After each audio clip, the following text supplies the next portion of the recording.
Subscribe कीजिए daily trending news channel को और बेल आइकन को दबाइए लेटेस्ट न्यूज सबसे पहले पाने के लिए।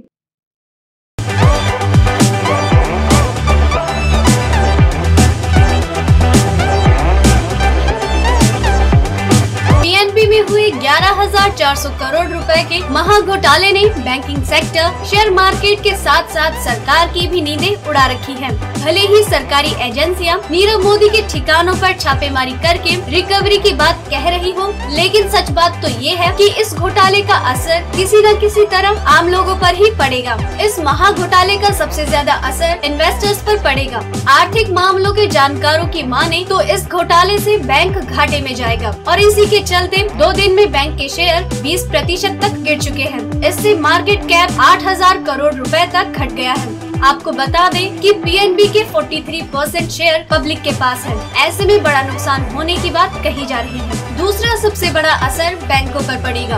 पीएनबी द्वारा दिए गए लेटर ऑफ अंडरटेकिंग पर देश के 30 बैंकों ने करीब 2,000 करोड़ रुपए से ज्यादा का कर्ज दिया था। पहले तो पीएनबी ने ये कहकर किनारा कर लिया था कि एलओयू फर्जी था, इसलिए कर्ज की रकम नहीं चुकाएंगे। लेकिन रिजर्व बैंक ने साफ कर दिया है कि घोटाले का पैसा पीएनबी को ही भरना पड़ेगा। पीएनबी बैंक के डिपॉजिटर्स 10 करोड़ से ज्यादा हैं। इन ग्राहकों के 6.36 लाख करोड़ रुपए पीएनबी बैंक में जमा है।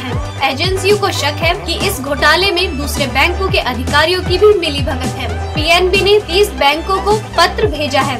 इसमें कहा गया है कि पीएनबी के एलओयू में लिखा था कि आयात के बाद 1 साल में कर्ज लौटाना होगा, लेकिन इसकी अनदेखी की गई। कर्ज के लिए जमा कागजातों के बारे में भी नहीं बताया गया। संभव है कि दूसरे बैंकों के अधिकारी भी इस घोटाले में शामिल हो। आरबीआई के आदेश के बाद दूसरे बैंकों का कहना है कि पीएनबी देनदारी दूसरे बैंकों पर डाल रहा है। उन्हें आशंका है कि पीएनबी रकम लौटाने में देरी करेगा, इसलिए उन्होंने भी मंत्रालय से हस्तक्षेप की मांग की है। डेली ट्रेंडिंग न्यूज की रिपोर्ट। सब्सक्राइब करें हमारा चैनल ऐसी ही लेटेस्ट और इंटरेस्टिंग न्यूज के लिए।